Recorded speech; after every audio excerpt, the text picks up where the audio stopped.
Well, hi everybody. This is Jackson Mumey at Celebration Bar Review. I wanted to talk to you today. We're just about at 30 days until the bar exam as I'm recording this. And I wanted to talk about a conversation that I've been having with a lot of my students recently that I think is appropriate on a broader scale. You know, most of the time when I talk to students at this stage, I would honestly say that a typical bar student is in something of a trance.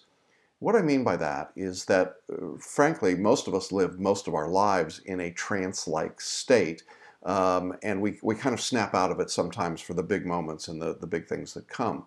But very often, people who are studying for a high-stakes exam, like the bar, find themselves essentially sleepwalking, particularly near the end. And I don't mean it's because they're sleep deprived. I simply mean that we're in this really almost hypnotic state. And to explain that a little bit more, let me draw out a picture for you, a story. Perhaps you've been on one of those cruise lines where they had the hypnotist, on board for the shows, or you've certainly seen one on TV, and they take a skeptical member of the audience who says something like, "I can't be hypnotized," and they put him up on stage, and they put him under a hypnotic trance, and they usually say something like, "You can't remember your name," or "You can't say the number 7," or "You can't lift your right leg off the floor." And try as they might, the person cannot say their name. They ask them what 3 plus 4 equals, and they can't give the answer. They can't lift their right leg for anything. And we say, wow, they're in a trance. They've been hypnotized. But here's the amazing thing about the way the brain works.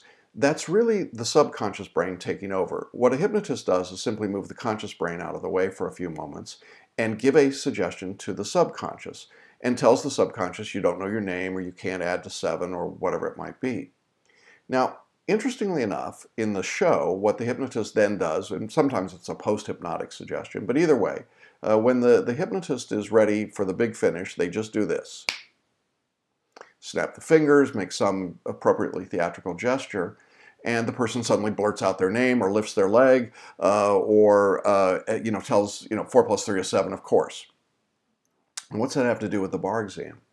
Well, in effect, what most of us do in most of our lives is that we tell ourselves internally through an internal dialogue what we can and can't do. Maybe you've already had this experience. You've said to yourself or to others things like, "I'm not good at taking multiple choice questions," or "I'm not very good with standardized tests," or "I can't write essay exams," or "I can't figure out what the bar examiners want," or "I'm not very good," or "I've failed the bar exam a bunch of times," or whatever it might be.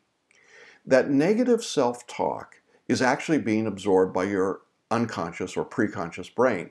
It gets the message, "We're not good at taking multiple choice questions," and it goes, "Well, okay, we're not good at that." And it accepts it just as the subconscious accepts the command from the hypnotist that they can't say their own name.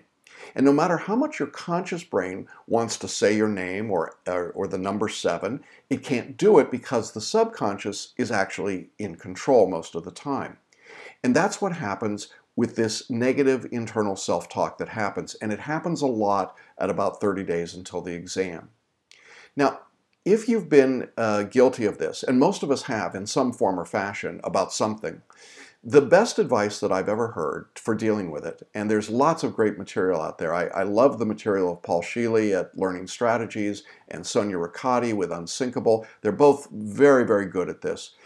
Sonia has a great suggestion. She says when you start the negative self-talk, you want to verbalize and say stop or cancel or some word that makes you stop doing it, and then immediately replace the negative self-talk with something that's more positive, like "I'm improving in how I do on multiple choice exams," or "I'm confident that I will get the skills I need this month to do well on essays," or "I know I can pass the bar exam," or whatever that statement might be.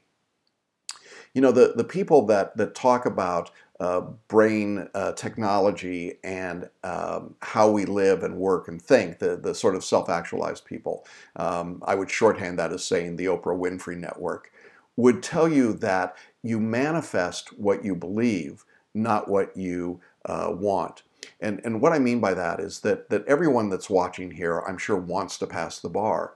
But as I've said elsewhere, what you believe will have more impact than what you want. So if you believe you're not going to pass, your subconscious takes the hypnotic trance, as it were, and says, yeah, we're not going to pass. And the job of the subconscious is to protect you. And so if that's what the subconscious thinks you want, that's what you're going to get. And so for all the hard work you do, all the studying you do, all the practice questions you take, all the everything that you do in the next 30 days, or whatever your study period is, the reality is that if you don't manifest a belief that you can do it, you can't. Now, the amazing thing about the subconscious brain is that when you tell it you can do something, it's amazing what can be done. I mean, the literature is overflowing with what people do when they let their subconscious take over. And it is absolutely extraordinary, because most of the time we all live in this trance-like state in which we say, I can't do something. There are so many things that I've told myself over my life that I'm not good at doing, that now I'm not good at doing them. I simply believe I can't do them. And yet, if I would get my conscious brain out of the way and let my subconscious come in and tell my subconscious I am good at doing them, maybe I could sing or write music or do something that I've convinced myself over many, many years I don't have the ability to do. What that means for you as a bar taker over the next 30 days, or whatever your study period is that you now need to come out of a trance. You need to awaken. You need to be Sleeping Beauty come awake. You need to make yourself uncomfortable enough that you're no longer sleepwalking through this process. You're no longer in a trance. You're aware of what you're doing. You're in the here and the now as you study. So how does that happen? Well, you need to challenge yourself. You need to challenge the quality of the work you're doing. If you're in our course as a mentor, I'm going to be challenging you over the next 30 days because I want to wake you up. I want to take you out of that trance that you're in that's told you what you can and can't do, what you're capable of doing. It just makes me nuts when a student tells me at this stage, I'm not good at X. Why? Why would you say that to yourself? What's the value of that? What you're really doing is just reinforcing that thought in your brain that you're not good and you're not going to be successful. So, like the hypnotist on stage, what I want to do is this. I want you to become aware of where you are and what you're doing. I want you to change your negative self-talk. I want you to start affirming what you believe, and what your belief is should be in line with your goals, not counter to your goals. I hope that's helpful for you. It's really important stuff, more important than memorizing the next part of an outline or doing the next practice question or whatever piece of studying you're doing. I'm not saying you don't need to study. Clearly, you all need to study, but your studying will come to nothing if you don't believe, really believe, that it's going to pay off in a passing bar result. And hey, if you're not a student of ours and you'd like to know more about how we integrate this approach into what we do, I invite you to contact us at celebrationbarreview.com. Lots of information, lots of opportunities, courses and coursework that we provide, and love to have you be with us and join us on this journey to come out of a trance and really become awake as you study.